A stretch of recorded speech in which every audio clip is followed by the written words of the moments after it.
Salut à tous, je vous revois pour la séance de compréhension de l'écrit, séquence 2. Dans la séquence 1, on a vu un texte qui raconte le conte du bûcheron honnête. Aujourd'hui, on va voir un texte qui raconte l'histoire d'un bûcheron malhonnête.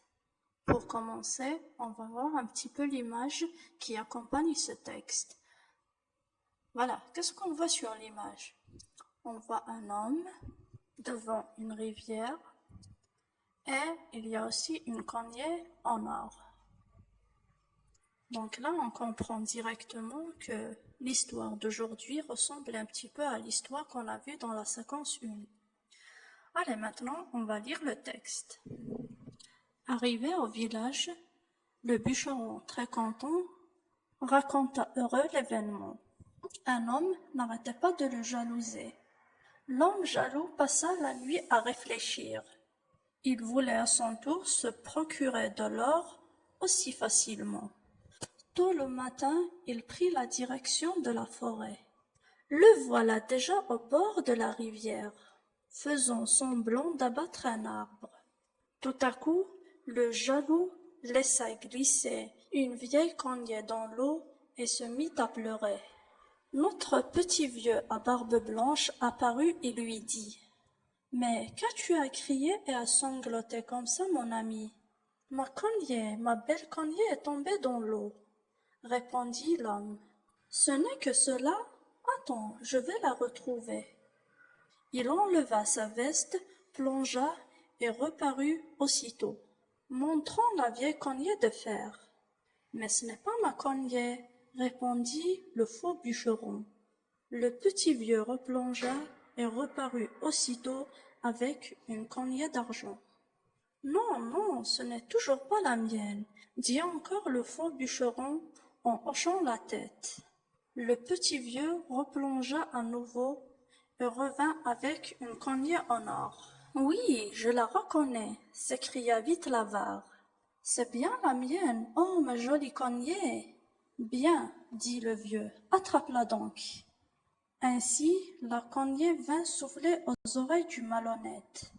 Puis hop, avant même d'avoir le temps de la toucher, ou bien de la voir, elle tomba dans l'eau. Elle disparut avec le petit vieux. Maintenant, qu'est-ce que le bûcheron honnête a fait en arrivant dans le village? Le bûcheron honnête était très content, ça veut dire il était heureux, et il a raconté l'événement à tous les villageois.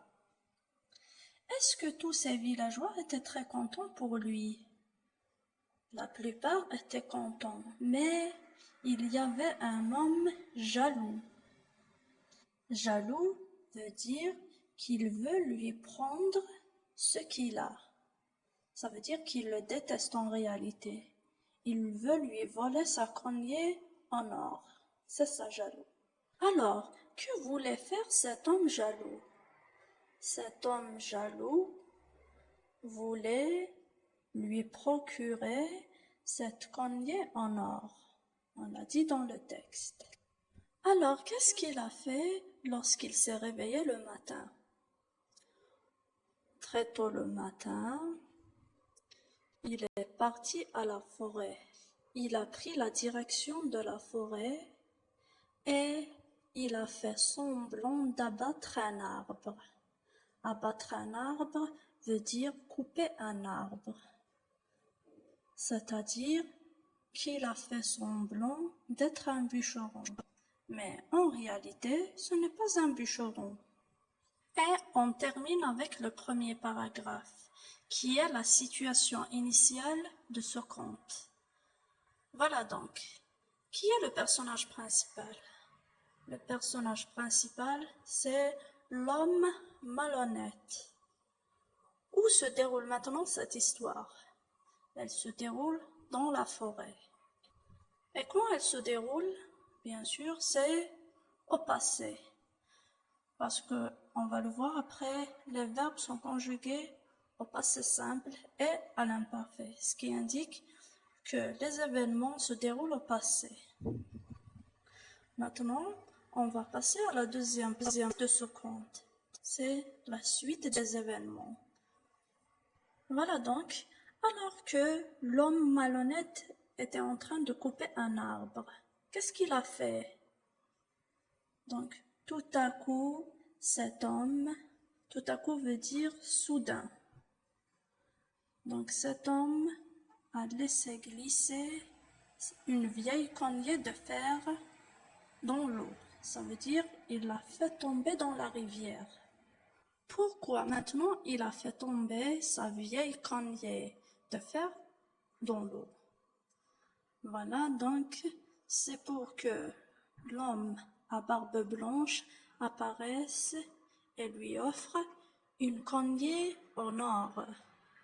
On voit là que ce faux bûcheron est un homme cupide. Ça veut dire il veut avoir ce que les autres possèdent. Est-ce que le vieux à barbe blanche est réellement apparu? Oui, l'homme à barbe blanche est apparu. Qu'est-ce qu'il a dit au faux bûcheron? Il lui a dit, ce n'est rien, même si ta cognée est tombée dans l'eau, je vais te la récupérer.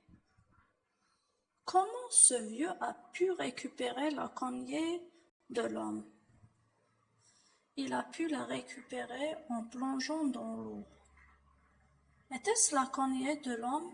Oui, c'était bien sa cognée de fer.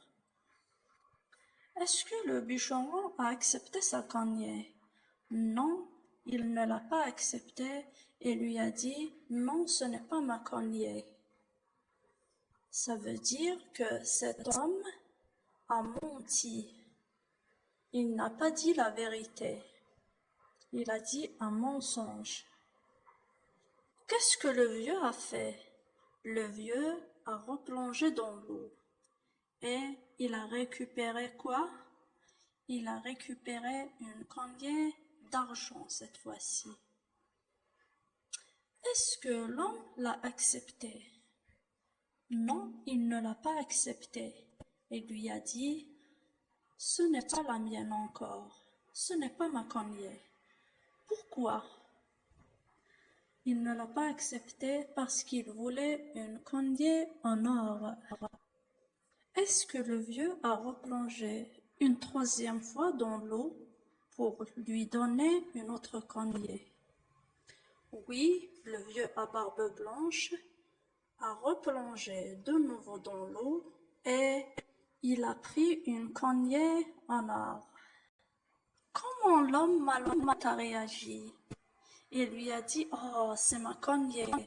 Enfin, tu as trouvé ma cognée. Donne-la-moi. Et le vieux à barbe blanche, lui a-t-il donné la cognée? Non. Il l'a jetée dans l'air. Et cette cognée est passée près des oreilles de ce bûcheron, mais il n'a pas pu la toucher. Ensuite, cette cognée a disparu avec le vieux à barbe blanche. Pourquoi le vieux à barbe blanche n'a pas donné la cognée en or à cet homme? Parce que ce vieux savait que cet homme a menti. Il savait qu'il était malhonnête, que c'est un menteur. Voilà la fin de cette histoire. Dis-moi maintenant où commence la deuxième partie de ce texte. Elle commence avec l'expression « tout à coup ». Est-ce que c'est une formule d'ouverture? Non, c'est une expression qui indique le commencement des événements. Les événements, ce sont les actions.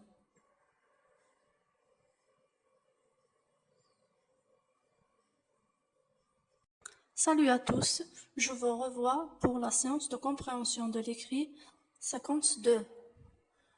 Dans la séquence 1, on a vu un texte qui raconte le conte du bûcheron honnête. Aujourd'hui, on va voir un texte qui raconte l'histoire d'un bûcheron malhonnête. Pour commencer, on va voir un petit peu l'image qui accompagne ce texte. Voilà, qu'est-ce qu'on voit sur l'image?